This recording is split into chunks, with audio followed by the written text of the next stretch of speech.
Hello everyone, my dear student, wishing you all a very warm welcome.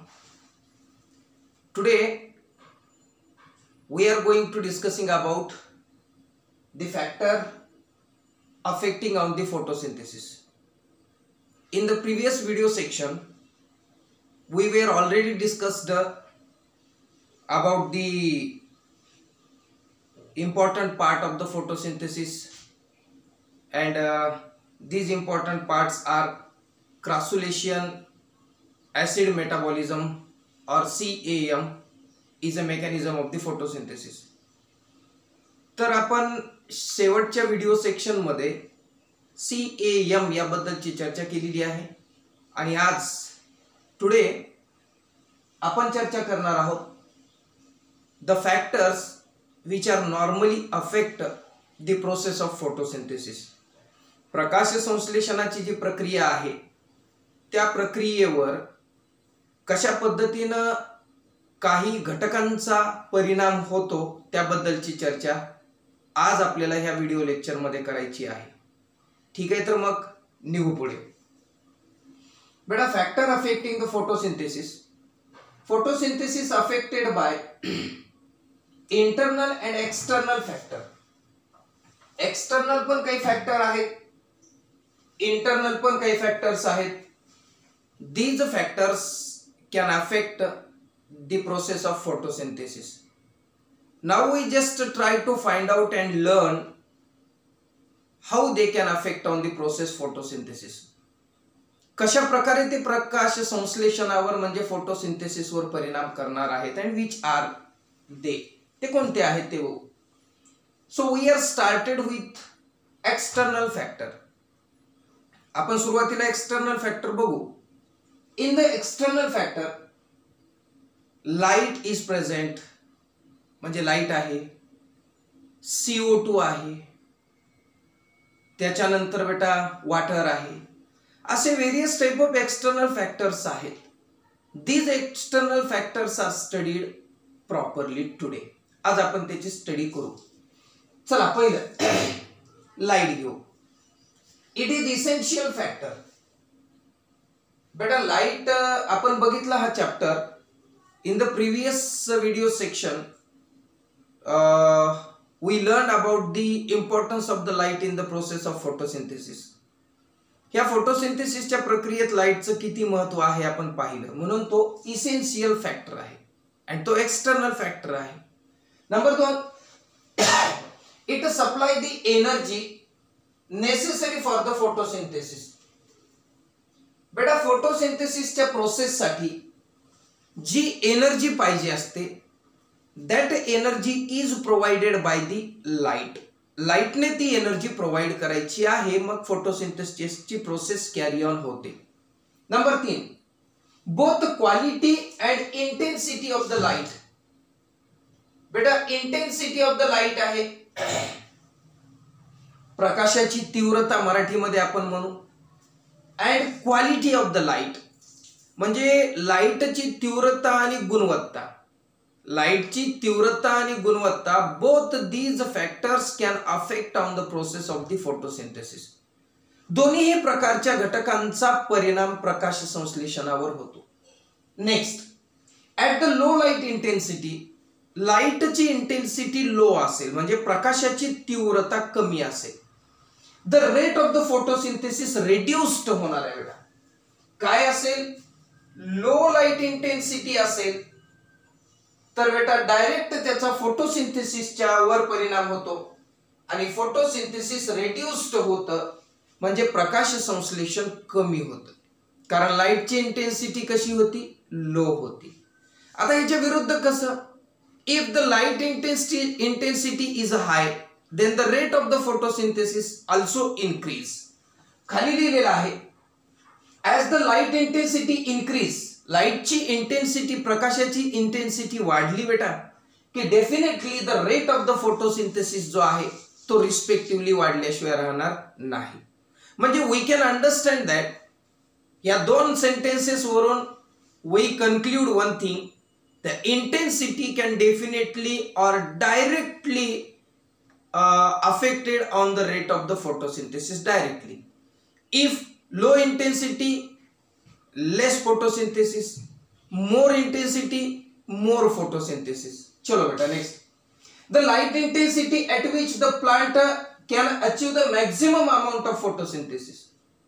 बेटा एक लाईटची intensity, ज्या इंटेन्सिटीवर plant achieve करतो, संपादन करतो, मॅक्सिमम फोटोसिंथेसिस करतो, मॅक्सिमम.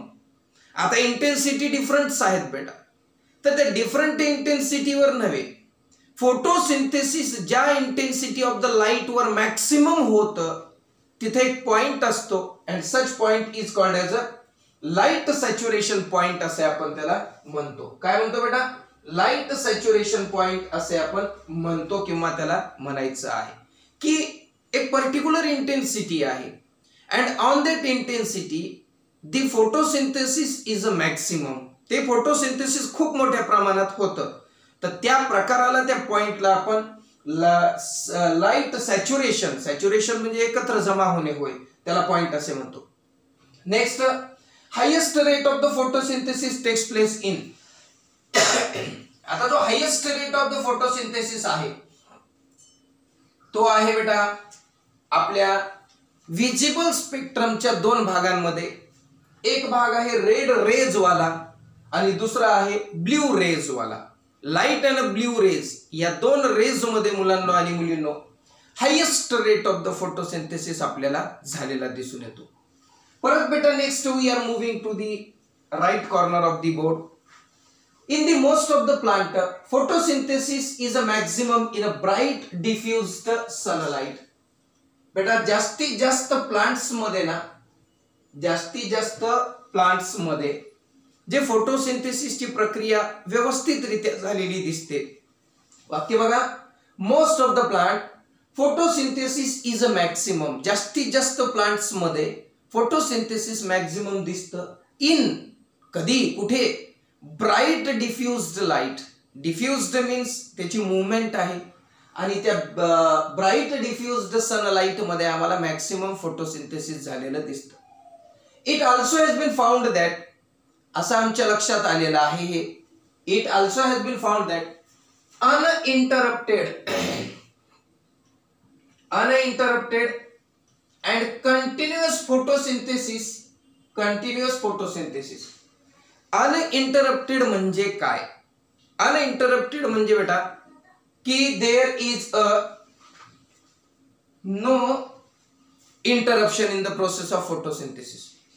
आता फोटोसिंथेसिस मध्ये अडथळा न येण्याची प्रक्रिया. अडथळा कोण आणतं? लाईट आणतं, पाणी आणतं, टेम्परेचर आणतं, CO2 आणतं.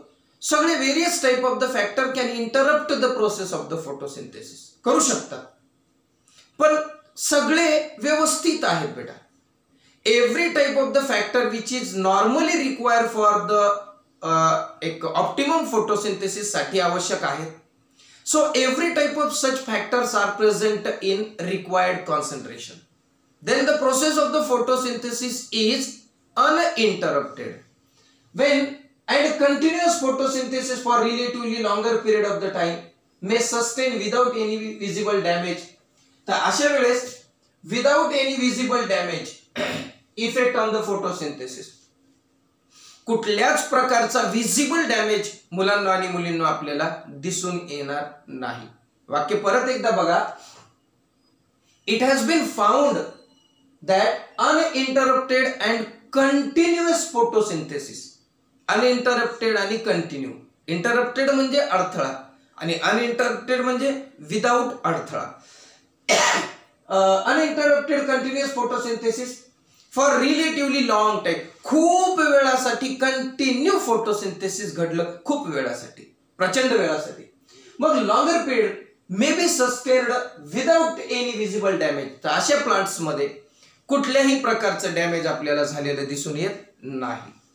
तर ही होती बेटा लाईटच्या संदर्भामधली माहिती की एक लाईट किती इम्पॉर्टंट किंवा कशा पद्धतीनं परिणाम करतो फोटोसिंथेसिस वर हे आपण पाहिलं. Now we are moving to the second important factor which is external factor is a CO2, carbon dioxide. Let's start. Atmosphere is the main source of the CO2 for the land plant. जमिनीवर जे plants आहेत बेटा, that plant can acquire the CO2 from atmosphere. आता त्यांना वातावरणामधूनच तो CO2 मिळतो ना फोटोसिंथेसिससाठी जमिनीवरच्या प्लांट्सला. They do not have other source, त्यांना दुसरा सोर्स नाही. नेक्स्ट बेटा, atmosphere content 0.3% of the gas. 0.3% of the gas आहे. हा मुद्दा नोट करून ठेवण्यासारखा आहे, इम्पॉर्टंट आहे. ठीक आहे बेटा. Under the normal condition of the temperature and light, suppose that बेटा आपण सांगितलं की एक optimum type of the process of photosynthesis can takes place only when the all external and internal factors which is normally required for the photosynthesis must be is in a normal condition. अरे बाबा, प्रकाश संश्लेषण घडण्यासाठी वेगवेगळ्या प्रकारच्या फॅक्टरची गरज आहे, पण every factor must be present in optimum concentration. जितके पाहिजे तेवढेच आहे. बरोबर आहे. CO2 किती पाहिजे फोटोसिंथेसिसला छान व्हायला? तेवढाच. लाईट, वॉटर, एव्हरीथिंग मी आताच बोललोय, एक्सटर्नल आणि इंटरनल फॅक्टर. तसंच बेटा आता लक्षात घ्या की कुठला तरी आता आपण जेवायला तयार केलेला आहे. आपण जेवायला तयार केल्यानंतर आपल्या घरी मस्त छान कशाची तरी भाजी केली. त्या भाजीमध्ये खूप सारा मसाला टाकला, खूप छान छान पदार्थ टाकले. सगळे पदार्थ एका विशिष्ट कॉन्सन्ट्रेशन मध्ये टाकल्यानंतर भाजी खूपच छान होते. जर त्यातला एक फॅक्टर कोणता बी कमी पडला, उदाहरणार्थ मीठ कमी पडला, आणि एव्हरी फॅक्टर इज इसेन्शियल, त्यात कोणता म्हणजे हे नव्हता का रे बेटा, नॉन इसेन्शियल कोणता आहे का? नाही. Every factor is essential. पण जो लोएस्ट फॅक्टर असणार आहे, that lowest factor become the कोणता फॅक्टर? त्याला अफेक्टिंग फॅक्टर असे आपण म्हणू, त्याला आलं लक्षामध्ये, किंवा लिमिटिंग फॅक्टर सुद्धा म्हणू. मीठ कमी पडलं, मग मीठ कमी पडल्यावर लगेच त्या चवीत फरक येतो ना बेटा, टेस्ट मध्ये फरक आला. का फरक आला? तेल कमी होतं? नाही. मसाला कमी होता? अजिबात नाही. इतर गोष्टी कमी होत्या? नाही. पाणी कमी होतं? नाही. टेम्परेचर कमी होतं? नाही. मग कमी काय होतं? कमी मीठ होतं. मीठ is normally required for the process of that भाजी, आणि त्या भाजीसाठी मीठ कमी होतं. तर मीठ हे काय झालं? लिमिटिंग फॅक्टर झालं. तसंच हे वाक्य आता आपल्याला सांगायचंय. Under the normal condition of the temperature and light. Temperature आणि लाईट नॉर्मल कंडिशन मध्ये आहेत. टेम्परेचर आणि लाईट नॉर्मल कंडिशन मध्ये आहेत, पण CO2 नाही. तर CO2 त्यावेळेस तिथं काय बनतो बेटा? लिमिटिंग फॅक्टर बनतो. आणि लिमिटिंग फॅक्टर कोणी पण बनू शकतं, असं नाहीये की फक्त CO2च बनतो. पण मोस्टली ज्यावेळेस टेम्परेचर आणि लाईट हे दोन नॉर्मल कंडिशन मध्ये असतात, त्यावेळेस लिमिटिंग फॅक्टर CO2 बनण्याचे जास्त चान्सेस असतात. पुढे next, an increase in the concentration of the CO2. बेटा इथं सुद्धा तसंच आहे लाईट सारखं. An increase in the concentration of the CO2. CO2चं कॉन्सन्ट्रेशन वाढलं, इन्क्रीज फोटोसिंथेसिस, मग ते फोटोसिंथेसिस मध्ये सुद्धा वाढ होणार. The increase in the CO2 about 1%. आता समजा 1% ॲटमॉस्फिअरिक CO2 मध्ये वाढ झालेली आहे. टू यू अंडरस्टँड मी काय म्हणतो? की आता 0.13% दिलेली आहे. पर्सेंट 1 पर्यंत मुलांनो आणि मुलींनो, that increase in the CO2 concentration in the atmosphere can generally advantages to most of the plant. मग असा काही फारसा धोका नाही. 1% जर झालं ॲटमॉस्फिअर मध्ये CO2चं कॉन्सन्ट्रेशन, तर मोस्ट ऑफ द प्लांटला ते बेनिफिटेड आहे. म्हणजे काय आहे बेटा ते? तर उपयोगाचंच आहे, महत्वाचंच आहे. त्याचा काही त्याच्यावर वाईट परिणाम होणार नाही.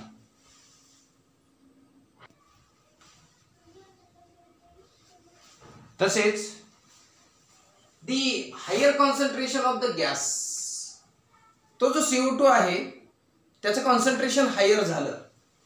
दी higher concentration of the gas and inhibitory effect, म्हणजे जो इफेक्ट आहे ना तो इनहिबिट होतो. कोणता इफेक्ट? त्याचा परिणाम जो आहे तो प्रोसेस ऑफ द फोटो फोटोसिंथेसिसवर इनहिबिटरी होणार, म्हणजे इट कॅन प्रोटेस्ट करणार, त्याला तो विरोध करणार, अपोज करणार फोटोसिंथेसिसच्या प्रोसेसला. म्हणून concentration of the gas high नको. Higher concentration of the gas has inhibitory effect on the photosynthesis. Okay बेटा, that is about the CO2 as an external factor and its effect on the process of photosynthesis. Now the third important external factor is temperature. Chalo. Photosynthesis also need suitable temperature. But a photosynthesis मध्ये ना आम्हाला एक suitable temperature पाहिजे. In the presence of the plenty of the light आहे, light खूप आहे, and CO2 also present in a normal condition. Normal म्हणण्यापेक्षा आवश्यक असलेल्या कंडिशन मध्ये CO2 आणि लाईट आहे. मग काय होईल? द फोटोसिंथेसिस इन्क्रीज होईल. पण कधी बेटा? With the rise in the temperature. जसाही तुम्ही टेम्परेचर मध्ये राइज करणार आहात, टेम्परेचर वाढवणार आहात ना, सध्या तुमच्याकडे लाईट आणि CO2 हे प्लेंटी आहे. डू यू अंडरस्टँड बेटा? Do you understand? फोटोसिंथेसिसच्या प्रक्रियेवर all the factors are simultaneously influenced. Simultaneously ते इन्फ्लुएन्स करत असतात. असं नसतं की एकाएकाने क्रमाक्रमाने CO2 तो आधी, नंतर लाईट, नंतर अजून वॉटर. नो बेटा, all such factors are simultaneously influenced on the photosynthesis. एकाच वेळेला ऍट द सेम इन्स्टंट ते फोटोसिंथेसिस वर परिणाम करत असतात. मग सपोज दॅट त्या सगळ्यांमध्ये लाईट आणि CO2 प्लेंटी आहे, खूप आहे, प्लेंटी आणि पुष्कळ आहे, पण टेम्परेचर थोडा कमी आहे. मग आता कमी असेल तर we can increase the temperature. आम्ही टेम्परेचरला इन्क्रीज करत राहिलो तर काय होईल? इन्क्रीज विथ द, आता फोटोसिंथेसिसला इन्क्रीज करायचं असेल तर तो जो टेम्परेचर आहे ना, टेम्परेचरला आपण इन्क्रीज केलं पाहिजे. ऑलरेडी जास्त कोण आहे? लाईट आणि CO2 आहे. तिसरा कोण आहे इम्पॉर्टंट? एक्सटर्नल टेम्परेचर आहे. जर टेम्परेचरला तुम्ही वाढवलं तर photosynthesis will also increase. Photosynthesis पण इन्क्रीज होऊ शकतं till it become the maximum. यांच्या लेवल पर्यंत, त्याचं मॅक्सिमम लेवल येईपर्यंत फोटोसिंथेसिसची प्रक्रिया वाढत जाते. ती किती वाढत जाणार? आता फोटोसिंथेसिसची प्रक्रिया टेम्परेचर नुसार वाढायला लागलेली आहे, म्हणून आपण टेम्परेचर किती पण वाढवायचं का? नो. टेम्परेचर बिकम मॅक्सिमम होईपर्यंतच. अँड व्हेन द टेम्परेचर किंवा temperature crosses its limit, then the process of the photosynthesis will be decline. किंवा ती काय होईल? डिक्लाइन म्हणजे कमी होईल किंवा फॉल होईल. चलो, after that there is a decrease. Temperature maximum झालं, फोटोसिंथेसिसचा रेट वाढला, तुम्ही अजून टेम्परेचर वाढवलं, त्याचं टेम्परेचर थ्रेशोल्ड वाढवल्यानंतर परत फोटोसिंथेसिस नाही वाढणार. काय होणार? देयर इज अ डिक्रीज होणार. Decrease or fall in the rate of the process. म्हणजे जी रेट ऑफ द प्रोसेस आहे ना बेटा, ती थोडीशी कमी झालेली दिसेल. मग पुन्हा टेम्परेचर किती वाढवत जा, रेट आणि प्रोसेस कमीच होत जाणार. पुढे बेटा, the optimum temperature at which the photosynthesis is a maximum. So it is very necessary to know that.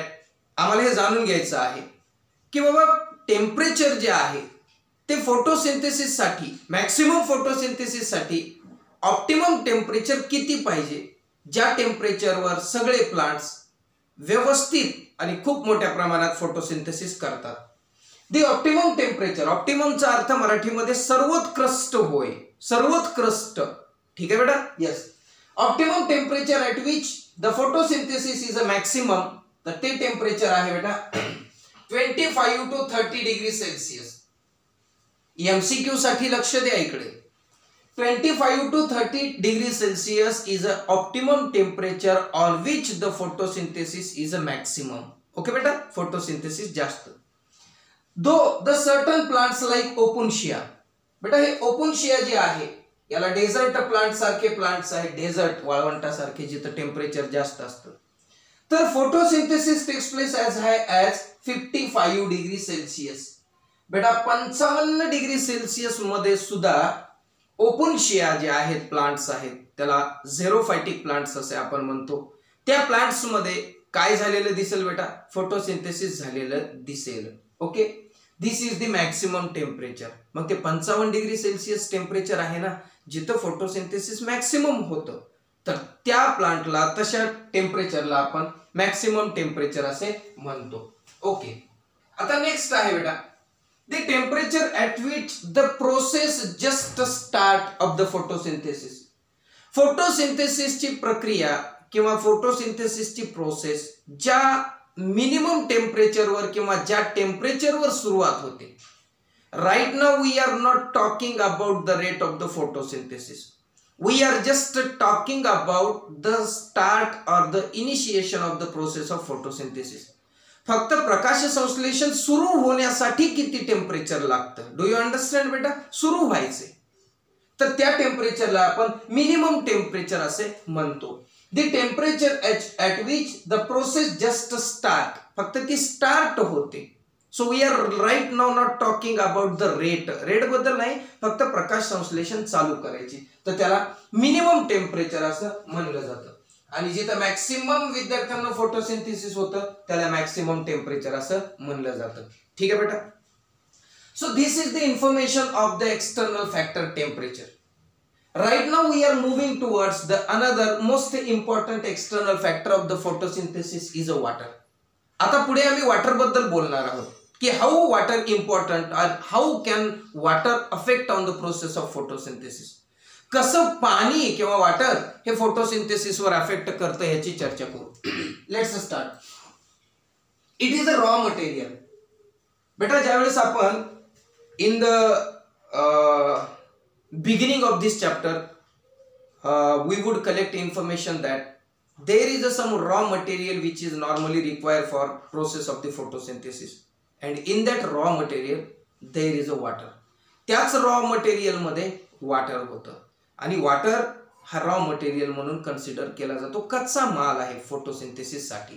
पुढे necessary for the process of photosynthesis and increase in the water content of the leaf. बेटा पानामध्ये त्या पानातल्या जे cells आहेत त्या cell मध्ये the content of water increase झालं तर परिणाम काय होतो, then the rate of the photosynthesis increase होतो. what do you understand right now? The content of water in the leaf increase, then the rate of the photosynthesis also increase. Next, thus the limiting effect of the water not direct but indirect. आता जो limiting effect आहे, आता limiting effect हा वॉटरला directly लागू पडत नाही. टेम्परेचरला, CO2 ला, लाईटला direct limiting rate किंवा लिमिटिंग फॅक्टर हा घटक लागू पडतो. पण बेटा या वॉटरला डायरेक्टली लिमिटिंग इफेक्ट इन्फ्लुएन्स करत नाही. पुढे thus the limiting effect of the water not direct but indirect. Direct नाही पण indirect आहे.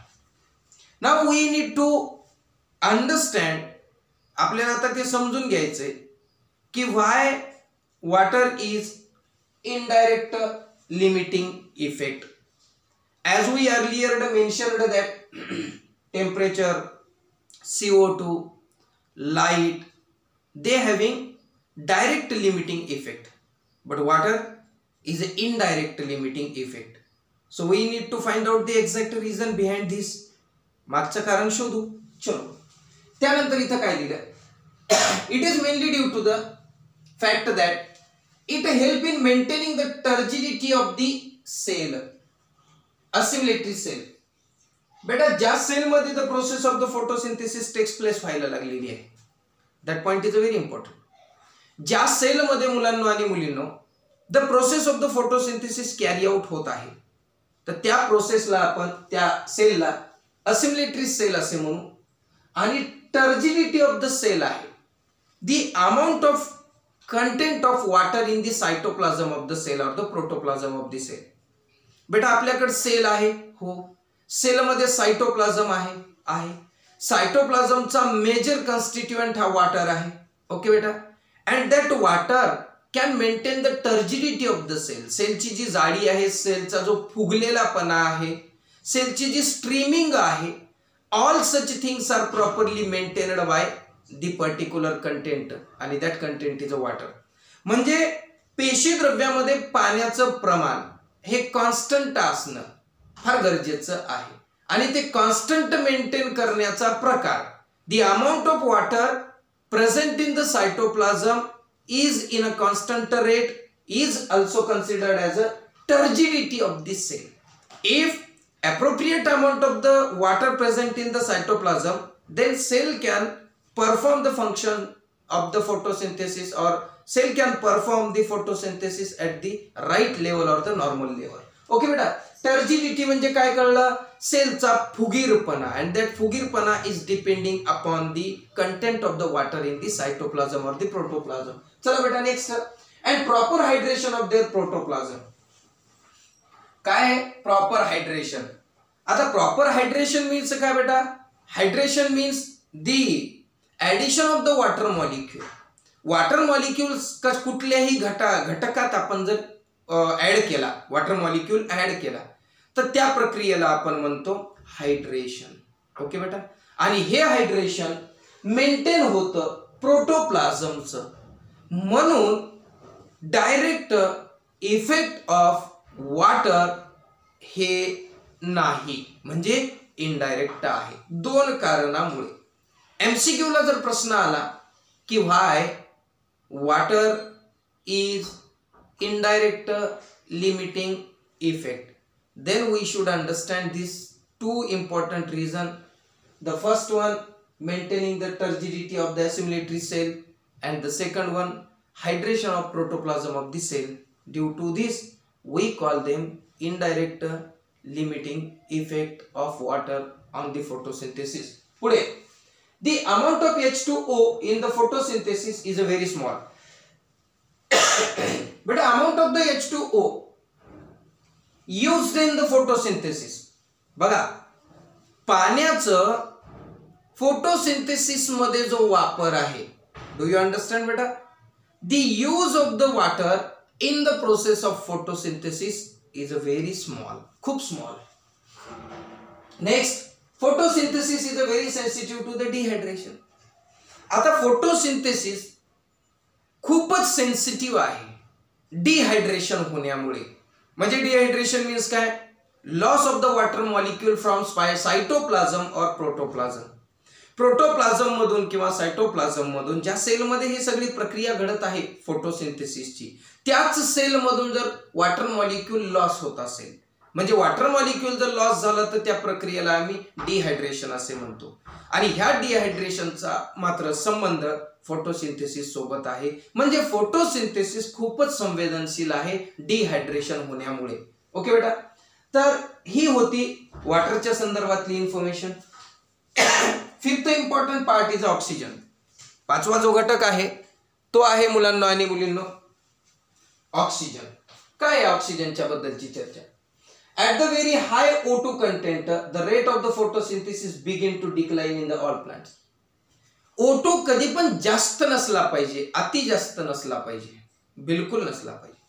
काय होईल? At a very high O2 content, O2 content जर जास्त झाला बेटा सेलमध्ये वगैरे, तर फोटोसिंथेसिसची जी प्रक्रिया आहे ती डिक्लाइन होऊन जाईल, कमी होऊन जाईल. And the phenomenon is Warburg effect. आणि हा जो घटक आहे तो वारबर्ग इफेक्टचा आहे. तर आय होप दॅट की आज आपण फोटोसिंथेसिसवर परिणाम करणाऱ्या एक्सटर्नल फॅक्टरची चर्चा केलेली आहे. In the next video section we will discuss about the internal factor जे फोटोसिंथेसिसवर परिणाम करणार आहे. जर आपल्याला हा व्हिडिओ आवडला असेल आणि हा युजफुल तुम्हाला वाटत असेल तर नक्कीच लाईक आणि सबस्क्राईब करायला विसरू नका. Till then, goodbye and god bless you all.